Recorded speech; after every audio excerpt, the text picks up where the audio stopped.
Imagine this. World leaders are gathered around the table in Alberta for the 2025 G7 summit, arguably the most important global meeting of the year. But one seat, the most powerful seat, suddenly goes empty. That seat belonged to U.S. President Donald Trump. In a stunning move that no one saw coming, Trump walked out of the G7 summit. No formal goodbye, no warning, just gone. For a moment, the room held its breath. It wasn't just about protocol or ego. When Trump left, he also left behind a leadership vacuum, one that the U.S. has filled for decades, guiding decisions on security, trade, development, and diplomacy. Now, with that seat vacant, what happens next? To everyone's surprise, it wasn't France, Germany, or even Japan that stepped up. It was Canada. With calm determination, Prime Minister Mark Carney, a former banker turned statesman, moved quickly to fill the gap. He didn't try to act like the U.S., he didn't make a big speech or grandstand. Instead, he simply got to work. In less than 24 hours, his team reshaped the summit. Carney didn't just react to the crisis. He saw it as an opening, a chance to show what a smart, modern middle power can do when great powers stumble. This was the beginning of something big. Canada, usually seen as quiet and polite on the global stage, was about to flip the script. And what came next was a string of bold, coordinated moves across defense, development, trade, and tech that no one expected. This wasn't just diplomacy, it was a strategic shift in global leadership. While most of the world was still talking about Trump's dramatic exit, Prime Minister Mark Carney was already in motion. On the morning of June 17th, behind closed doors, he sat down with South Korea's newly elected President Lee Young, a man also looking to reshape his country's role in the world. This wasn't just a polite handshake and photo op. This was the start of a bold defense realignment. For decades, Canada and South Korea had limited ties, mostly focused on natural gas trade. But now, everything changed. The two countries signed what's being called the Arctic-Pacific Defense Partnership. Here's what it means, in simple terms. Canada is buying high-tech surveillance sensors from South Korea to upgrade its Arctic defense systems. These will be used on drones and unmanned platforms to monitor the icy northern skies. In return, South Korea's Navy will be allowed to build advanced patrol ships designed in Canada under license. These hybrid-powered vessels were engineered in British Columbia. But that's just the surface. This deal quietly pulled South Korea into a defense framework long dominated by the United States, the famous Five Eyes Intelligence Alliance. For years, this club was off-limits to outsiders, but now, Canada is opening a side door. Even more shocking, United States diplomats weren't even allowed to observe the meeting. American journalists were kept away too. This wasn't a snub. It was a message. Canada was no longer waiting for permission. And South Korea? They weren't just saying yes. They were repositioning their entire foreign policy around a new idea. Zero problems, maximum trade. In other words, fewer fights, more deals. By the end of the day, it was clear a new Arctic-Pacific security corridor was forming, without the United States at the center. And that was only the beginning.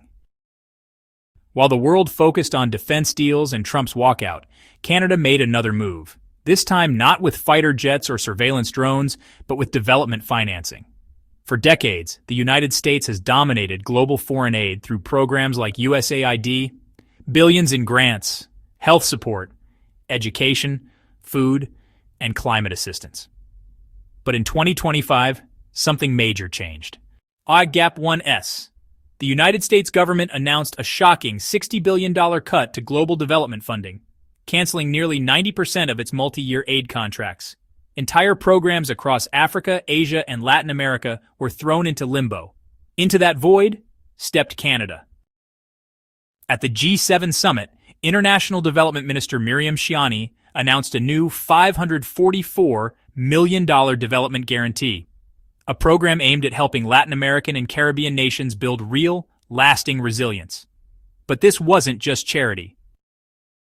Instead of giving away free cash, Canada offered loan guarantees, a strategic way to attract private capital for important projects like a wind farm in Jamaica, a climate insurance policy pool in Honduras, and a sustainable cocoa processing facility in Colombia. These aren't quick fixes. They're long-term investments designed to create jobs, improve infrastructure, and build climate resilience. And here's the quiet genius. While the dollar amount was small compared to United States budgets, the symbolism was enormous. Canada wasn't just filling the gap, it was redefining how soft power works.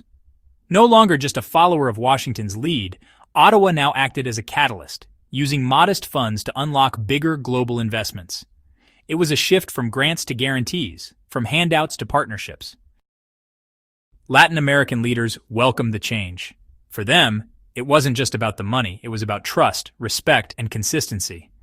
Canada was proving that you don't need to shout to lead. Sometimes quiet confidence goes further. And back in Alberta, that message was getting louder by the hour.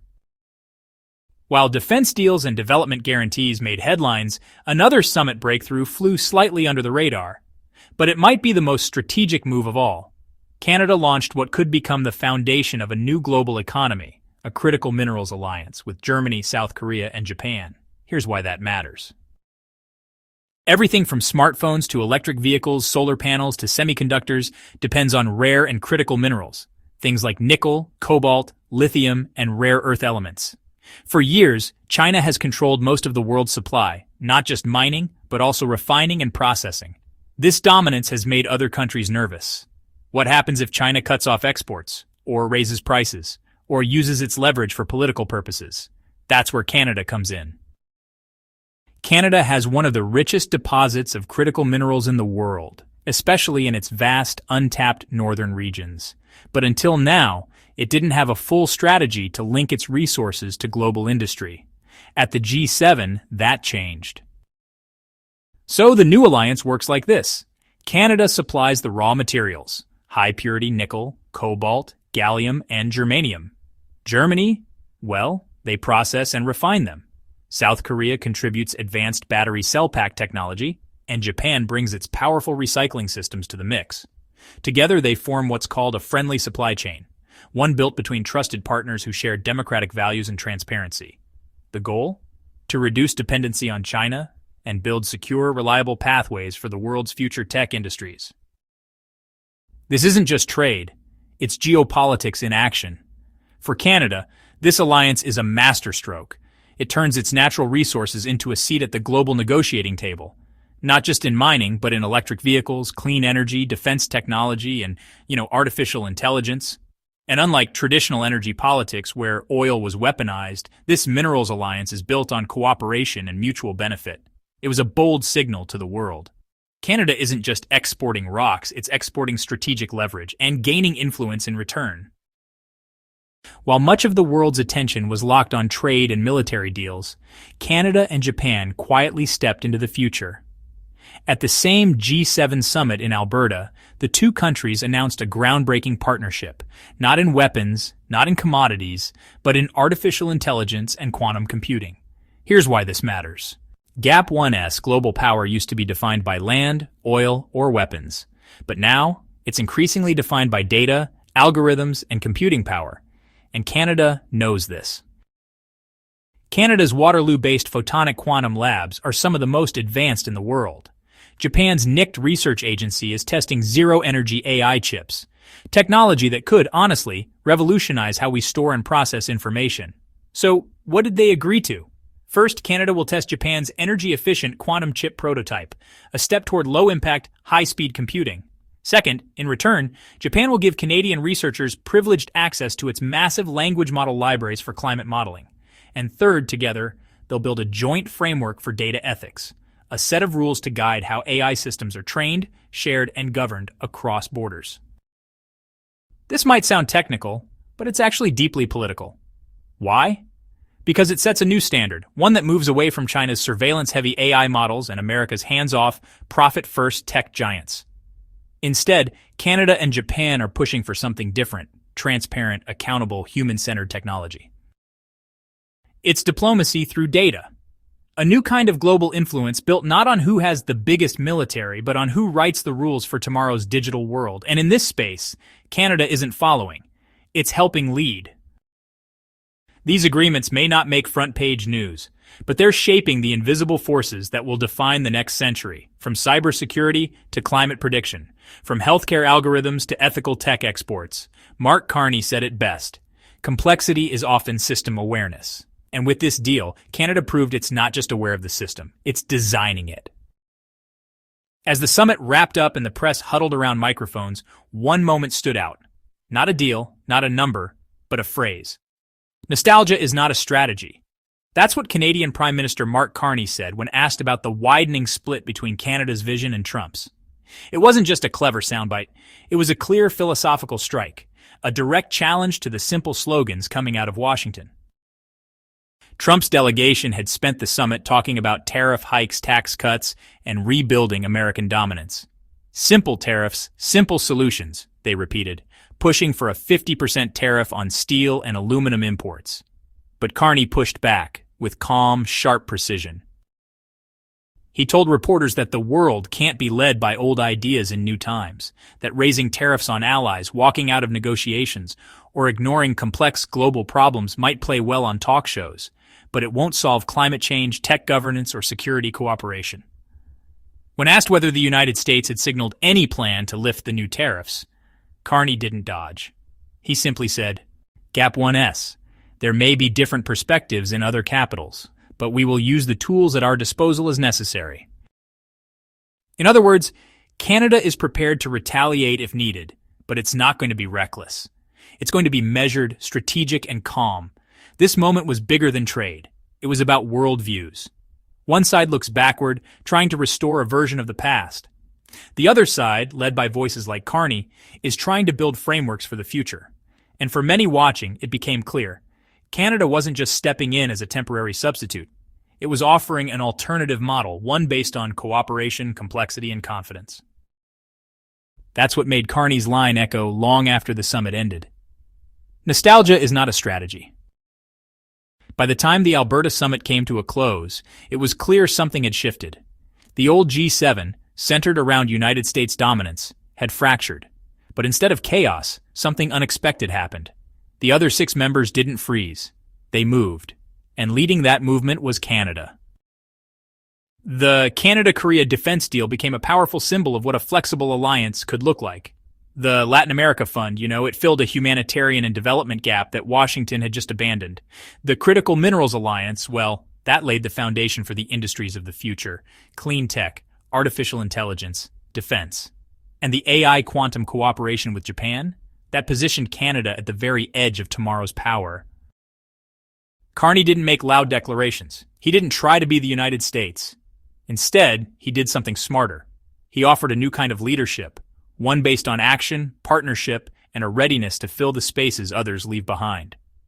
At his final press conference, when asked what Canada would do if the White House continued to distance itself from multilateral efforts, Carney answered plainly, "No matter how friendly or distant the White House may be, we will defend our interests at the negotiating table." It was a line that carried weight, because the G7 had become something else. Not just a place where one superpower gives orders, but a marketplace of ideas.